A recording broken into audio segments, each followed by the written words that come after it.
Kanda wa moyo imbanza sana, wabikulwa kumbanza sanda, yewazaikiswa kumbanza seke banza ikanda wa mona, etilongi la makanda ezindinga, ikanda wa longo, ikanda wa moyo. Lana malongi mambaza sanda, sadi lamo, yevisa moma musoma sona, madika wa sadi lamo, ezaikisa mo kwa makanda, ezindinga. Voilà, matondo mingi na bilandi nyonso baye na mimi sana kulanda ya beno émission ya beto émission teka kizaya na bamogodolo na beno to na basusi na kele na beno samuti na toma mwangisa nsamu ya mfumu kimbangu na ntumwa ina andi sababu fukishila beto na mbando ya ntumwa menga ntuka ina betketu baka kasobi kaka vilwa andi kele mosi ya ntwadisi na kena kutwadisa mbando ya kena kutwadisa kimvuka ya kintwadi kia bangunza aseka na ndinga ya munu ya beno mpangi roleka songo beno meme sana kulanda betkele ensemble to kintwadi na ntumwa menga ntuka na mbanza matadi mutindu vuandaka bandombolo na beno samuti na mambu kena kuluta na inja na mambu kena kuluta na bwala beto beno sosake ntumwa menga zaba na kuintervenir samuti ndinga na yandi yao beno zona beno kuwa nini ntumwa menga getuba samu na mambu kena kuluta na bwala yao pe betu salaga ba effort betu mesala ngolo betu kuma na kati ya bwala ya matadi samuti betu kuza kutana na ntumwa menga ntuka bato matubila beto bato masudikisa betu mbote mambu kena kuluta na yinza yakele bisinsu ya mfumu kimbangu ina ndi bikulaka to yake nini samu baba to ma répondre mpisulu to mavanda na nkangu nyonso sans plus tarder betke zaba kuluta mbala mosi na ntumwa menga kiesi mayaki matondo mingi tumwa menga neba umekanisa bingemeza bakuwa deja mutindu betumeza bakukota na introduction mais ngege lemvukila betu kota fioti na dingala parce que ba yina ke vanda kuna na Zulu ba ke vanda un peu compliqué na Kikongo parce que Congo ke compliqué ke ba donc soki tokolo ba na lingala pour na pesa pe ba misusu mo facilité ya koyoka alors tumwa menga avant tokota na oyo tokolobela lelo parce que actualité eza brûlé toujours na mazole kana monde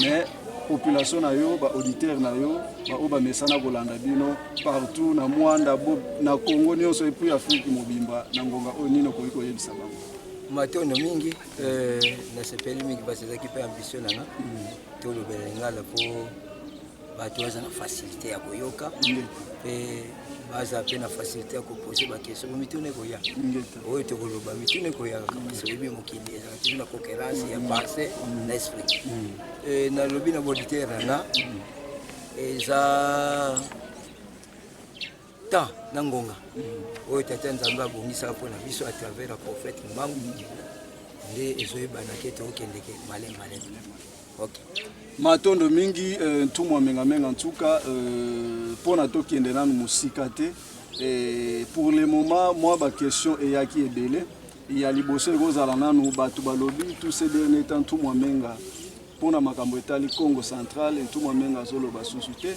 e balobaki na tunisa bino c'est que mokonzi oyo bandoluka ya malamu okokamba Congo central tozuye deja yango ntumwa menga o garder motis ozolinga sukoloba te koloba pesa na ngoma nango même na bandako ta mususu soki mama za na kizina kolobela kama kizina soki mama akesoko na bilamba bana akolobela kama bilamba soki pe makamba ko sokola ndako akolobela kama ndako pona problème ya Congo central juste là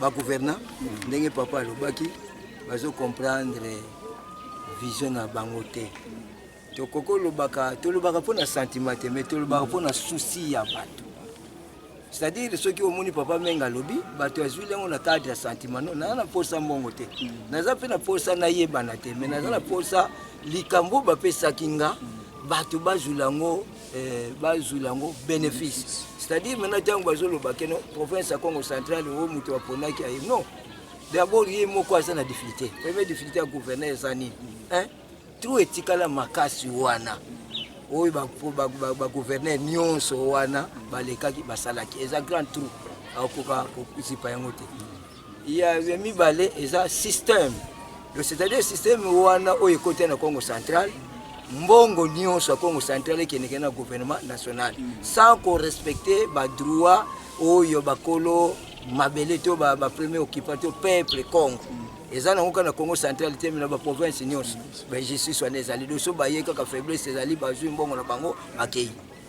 Et il y a troisième difficulté gouverneur azanango les mêmes députés là les mêmes ministres wana bozo la continuité ndenge ka bolo bakiono FCC cash ezaki eloko moko ebaki sala union sacrée mais union sacrée wana bazuka bato FCC cash baki sala union sacrée kaka bato wana ezaki na MPR baki na PPRD bango bakotisu na IDP c'est-à-dire tozaka na trou wana trou quatrième point na kolobela pona Congo central point bima je crois bien que le seul mutoko et débiso c'est le président assemblée na landaki dernièrement le baki tango areya mbuta atu alaki clair alobi ke humiliation ndengo na basaki atu na yebaki yango déjà ta biso to lobaki un jour akozala humilier bango bazaki contre nga or nga naza kokotela ndeko nanga pour changer style ya ko gérer province humiliation na basalaki bi eleka kutu na wana parole ya Jean-Claude Vemba le président provincial ya députation provinciale alobi eleka na tango ya bakoko na biso na tango ya kimbango nano eleka te no humiliation ezaka même bango baza humilier un président assemblée na autorité te na province na ye ndenge ezaka na poto ke mutu alobi non et pas na bango te ezana okoyoka kaka no excellence na tindi mbongo na kiti mbongo ezobima awa n'est-ce pas eza mbongo ya province mais président assemblée yebi yango te limbisanga.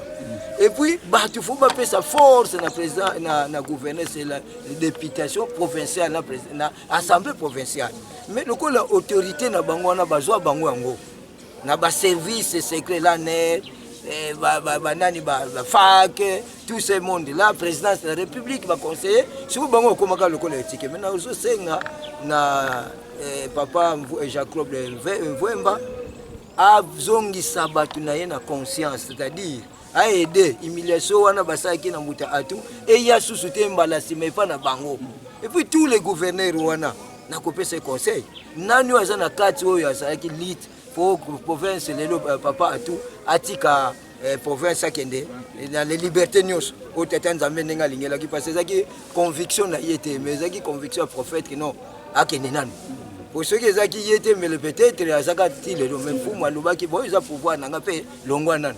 C'est-à-dire maintenant eloko nini faut ka sala tenir réunion basa faire mais ba pour na choix parce que batu éprisé batu baleki wana basa na babi ba gouverneur mususu ba vice gouverneur mususu basala action ba leka wana ba bomisa même ba Congo donc yo vice gouverneur au lieu de sa lumière na gouvernement national qui ne sont pas des rebelles toujours dans makambo ya Congo mais yo préféré no ozwa ba militaire congolais ba kendo boma ba congolais c'est-à-dire ba Congo ba mwana ba élément mwana tsemi wana ba adepte mwana tsemi ce sont des congolais bazaki na droit ko revendiquer malgré procédure ezaki mabe mais sengela ki ba arranger bango na procédure ndeto mona na Goma ceux qui mutu asali rebelle ba kezoyer ba lakise na télévision monde oh voilà zaki rebelle lelo komi nini en tout cas à se recruter directement ministre intérieur ministre de défense ministre finance mais biso to mona ngoto po mwana nteni mi akoya ko lukaso gouverneur qui gouverneur na province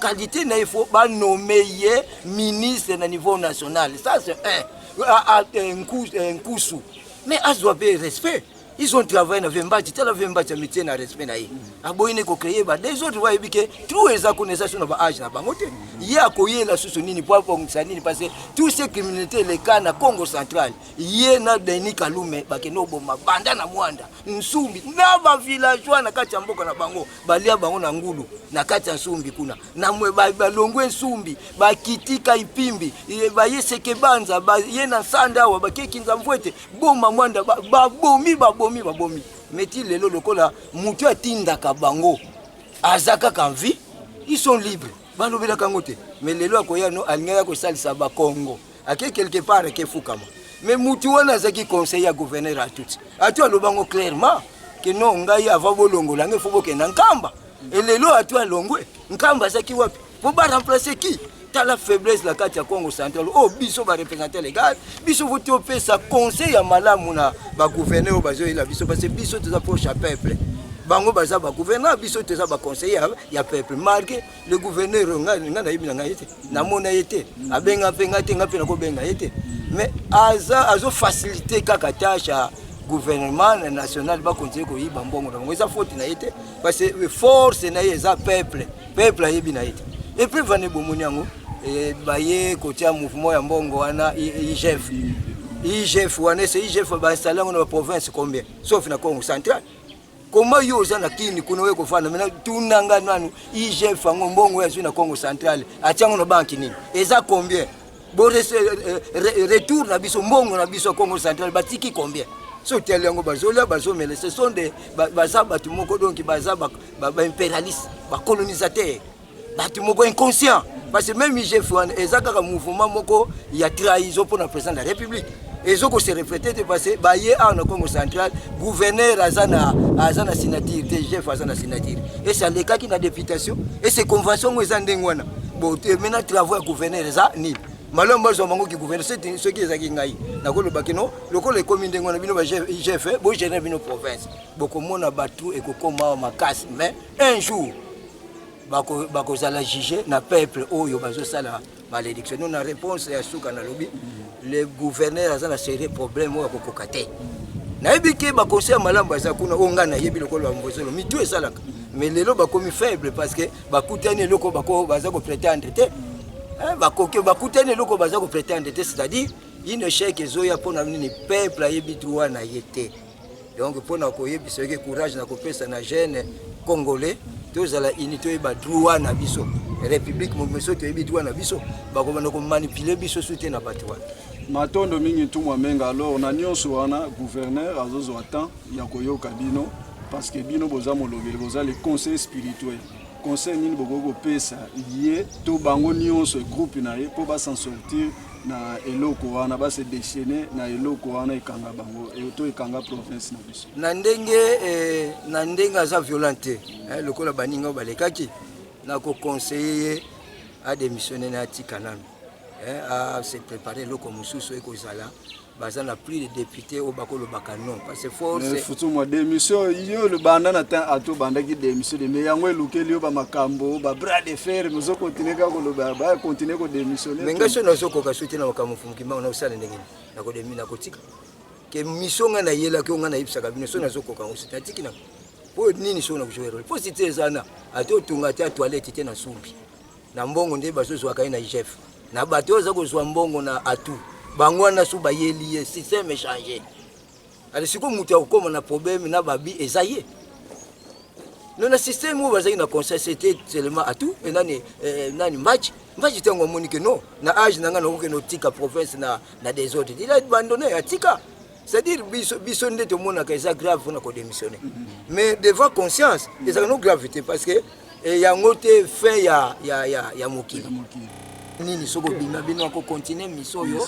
papa apesanga suka nango bibango bino bozo bangisa biso zo banga te etikali kaka mukolo muke kaka bo Congo ezala libre Afrique ezala libre mais liboso nango bitumbe ko bundama Allemagne muna poto Europe et ko faire tomber na pouvoir pour Amérique joie pouvoir mais tango Amérique ko joie pouvoir nde sika on Amérique faut ya kopesa nga pouvoir nanga na koma libre ya protéger l'intérêt nanga africain parce que bango wana bakendaki bakoma kenaki coloniser sur les États-Unis to tongeli bango mais boko yoka Amérique ko tombwa moi dans quelque temps yango comme puissance mondiale na biloko ya Congo mais Amérique yende fois ko pesa aya ko remercier biso pour Afrique pe comme libre Amérique a sali la montée ça c'est un yami balé.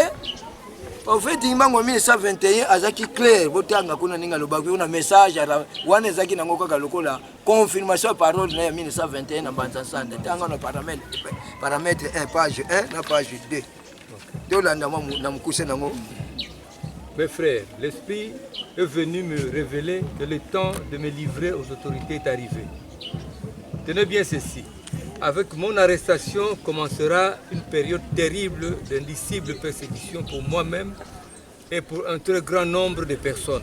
Il faudra tenir ferme, car l'Esprit de notre Dieu Tout-Puissant ne nous abandonnera jamais. Il n'a jamais abandonné quiconque se confie en lui.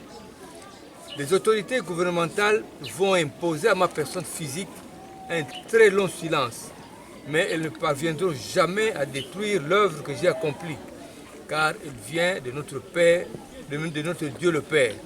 Certes, ma personne physique sera soumise à l'humiliation et à la souffrance, mais ma personne spirituelle se mettra au combat contre les injustices aimées par les peuples du monde des ténèbres qui sont venus nous coloniser. Car j'ai été envoyé pour libérer le peuple du Congo et la race... Papa, balobi, certes ma personne physique mais sera soumise à l'illumination et la souffrance, à la souffrance. C'est-à-dire nzoto na ye ndema imilia kabiso. Ye mutezo représenter corps ba noir. Mais tangu ye humiliation na ndimaki ya prison, yango te ndimaki après l'indépendance. Mais l'humiliation ne zo continuer et continuer. Alors maintenant ba partir humiliation wana. Et ça dit que corps spirituel est manifesté na bateau basala ka bateau humiliation. Si pouvoir na quelqu'un est capable à protéger mon monde. Parce que biso africain na organisation tout dépend de la mindele ndenge ba yebisi biso ke soumission ezaka na ba mindele. Alors ba yebisi biso ben injustice semée par le peuple du monde des ténèbres. Quel ce peuple? Europe na États-Unis. Na bisi bino so tali génocide rwandais. Ba kendaki ko samba.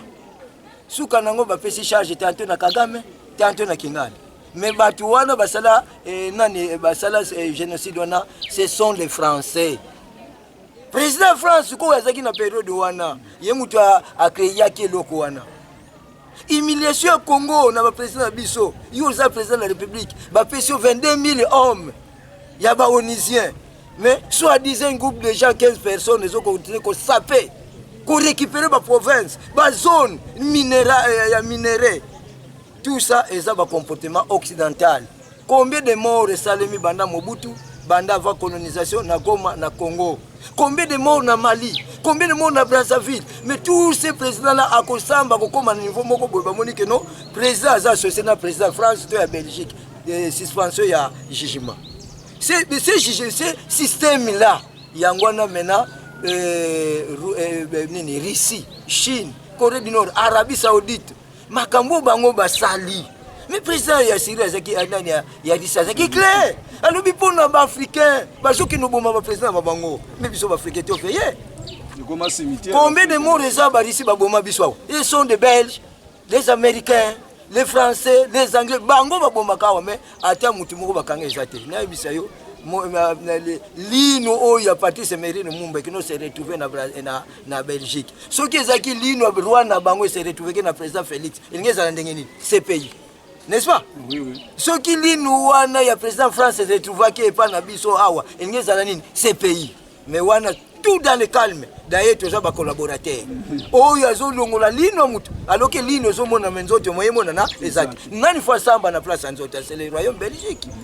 C'est-à-dire maintenant humiliation wana mutu moko boya moni ayokeli biso mawa à travers inspiration tata Nzamba lobino tozo betana po bino pe boti ko tungisa mokili risi azowela l'égalité du monde ba yokana kana oni na autant biso trakite toza ba signataire pété et to siège kate ne 5 postes wana maintenant risi amoni que notre tozo créer toujours des injustices na des autres dans le monde. Mose Kabila ababomiye mais ti le jugement na eza limité. Pour les Belges, mais le Joseph a mal vu. Mais autres, on est qui va Belge. Surtout qui est Thomas Sankara, les Français, c'est-à-dire maintenant, monde en Afrique, pays mon côté, et lequel a la génocide. Mais le génocide, on a été en Magaté, à ta président blanc à côté de ces pays. On a des paramètres, l'humiliation en Dengwana.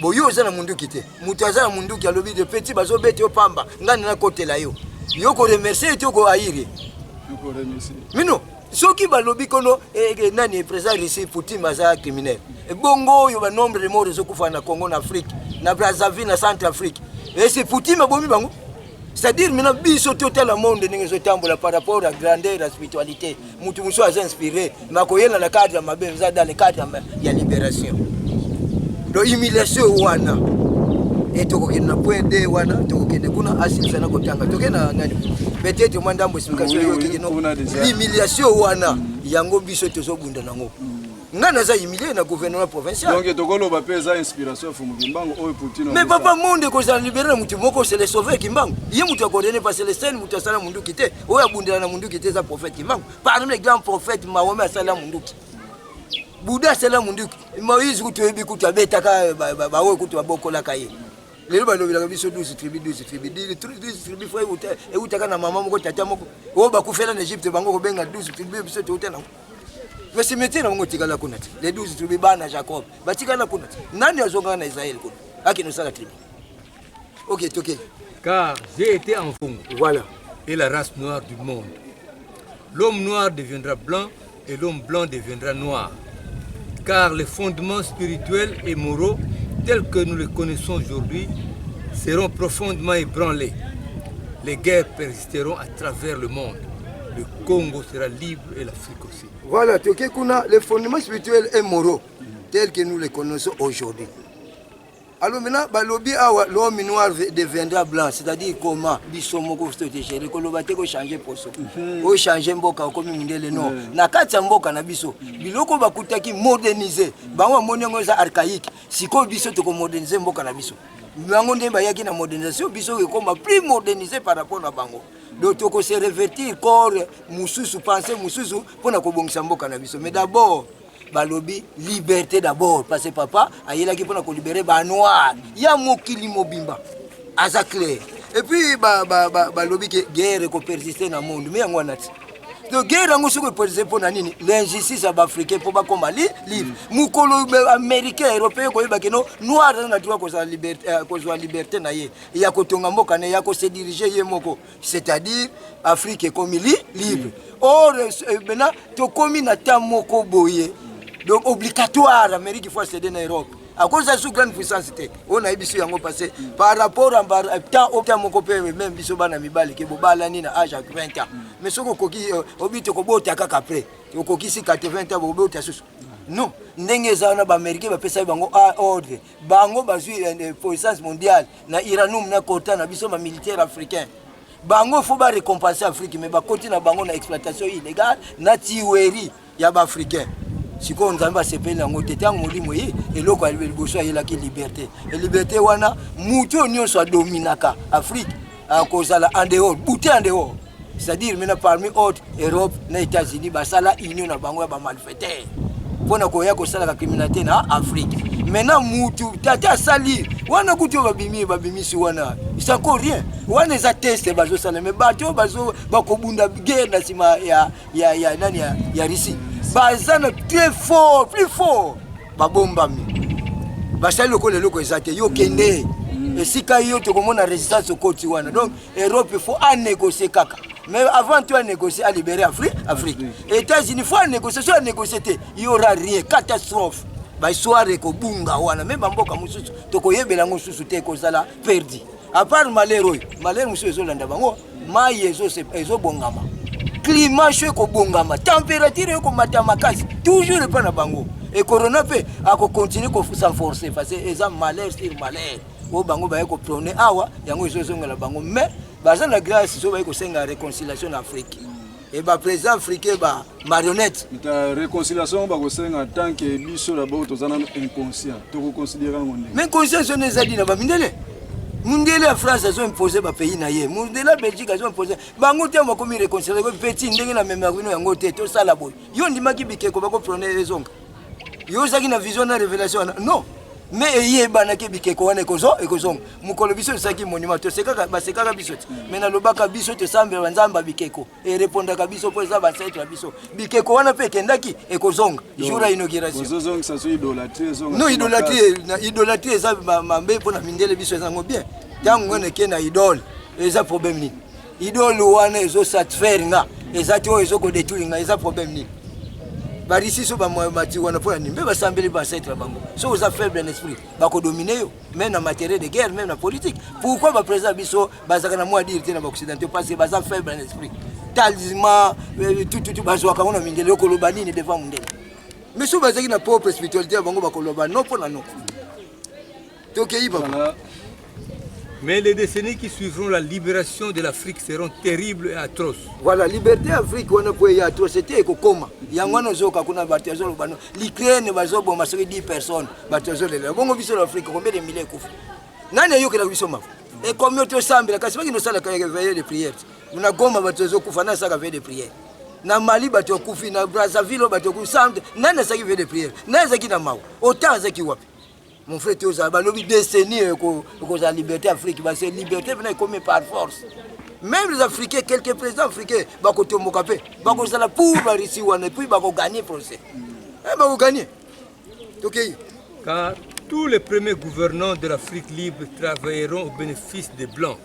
OK.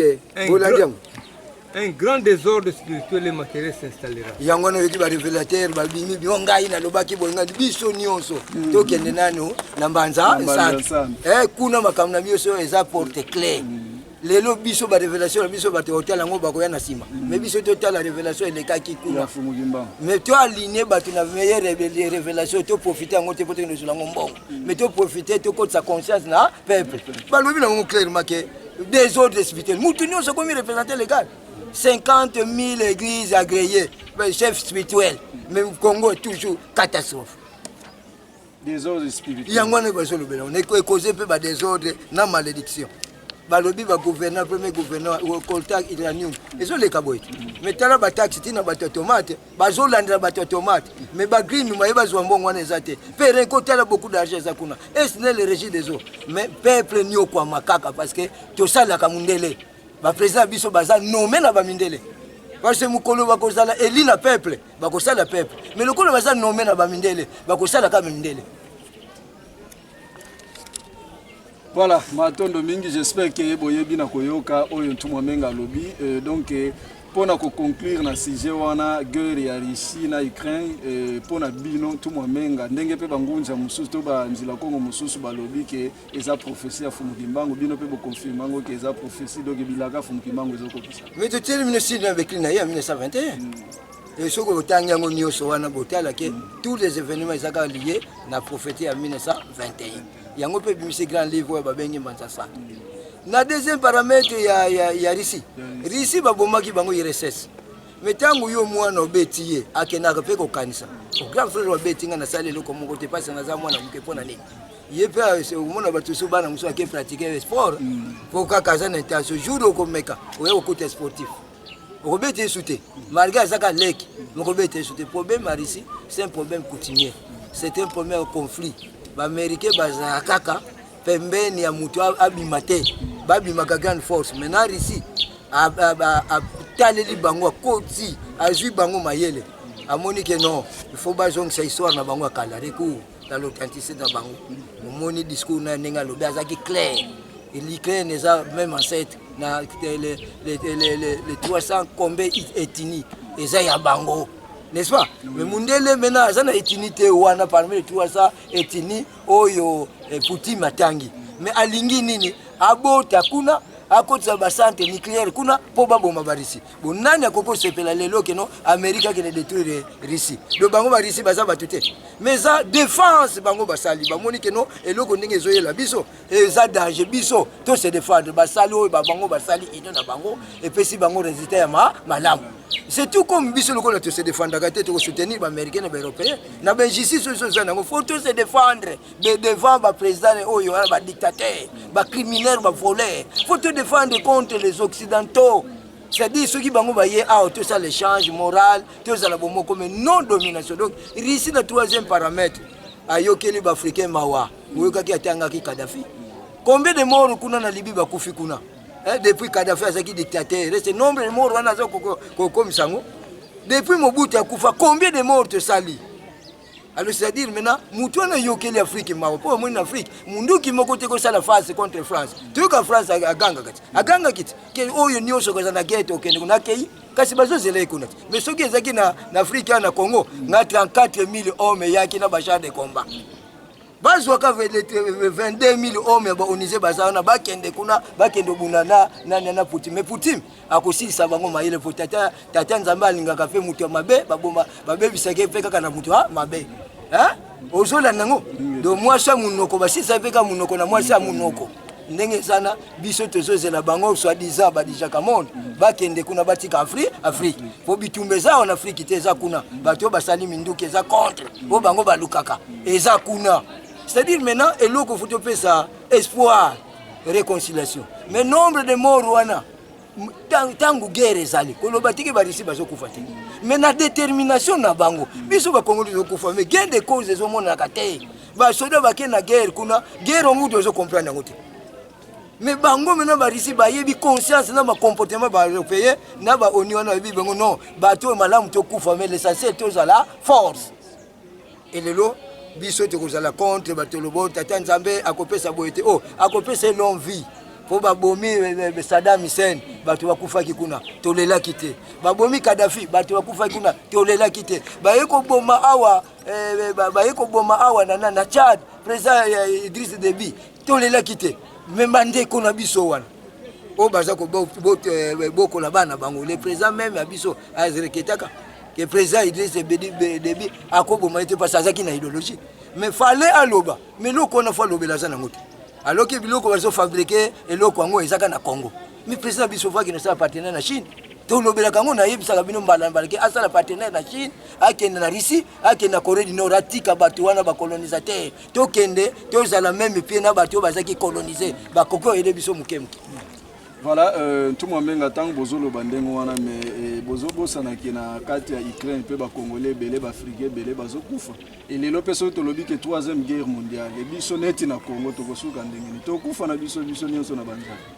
Onzala me ba belé ba pesa bino zanima ezali mise zana mwandati. Ba Congolais so baza kuna me puma loba kyango klena na banza sana. E belé ba kite mboka ya Congo pona nzala na pasi bakenda na bamboka mususu. Ba ukoma ba proa ya ba paya. Beaucoup de gens bakozonga soute mais baza na catégorie nini te lo bakongo te kotonga Congo même na passe yo kanisi l'Ukraine na de Russie tonga même na passe Chine batonga na passe na dictature mais mboka na va démontrer capacité na bango et loko 3e guerre mondiale est inévitable pour yango ko pesa liberté à monde. Voilà, matondo mingi tout menga en tout cas matondo na ba auditeurs auditrices téléspectateurs de partout bozolanda biso j'espère que ezalaki mituna na bino na première partie na biso j'espère que esukeli awa tokoya kolanda susu makambo musuna simalo tout menga tokomi na biso na suka pour intervention oyo soki bokoye koloba likambo ya suka na ba onyoso ba uti kolanda bino na mokolo lelo peuple africain te veiller to soutenir mutu akoko libérer biso.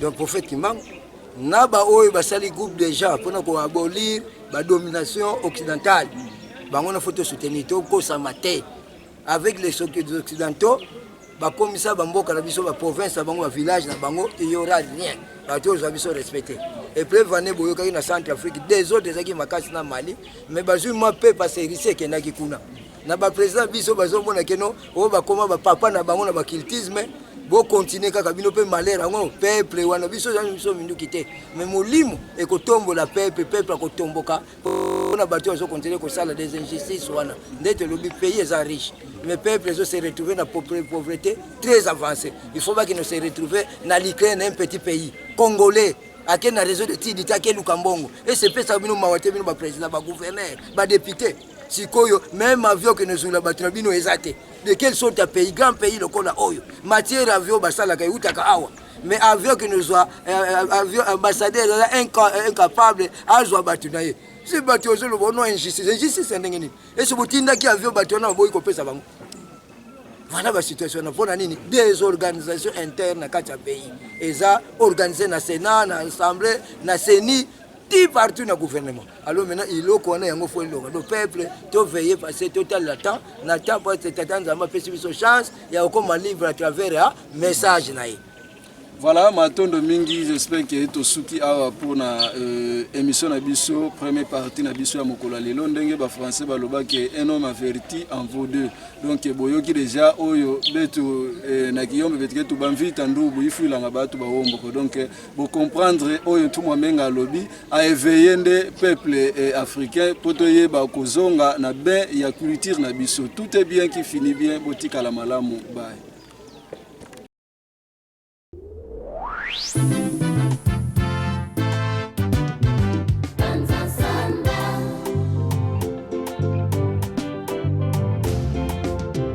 Kanda wa moyo imbanza sanda, wabikulwa kumbanza sanda, yewazaikiswa kumbanza seke banza kanda wa mona, etilongi la makanda ezindinga.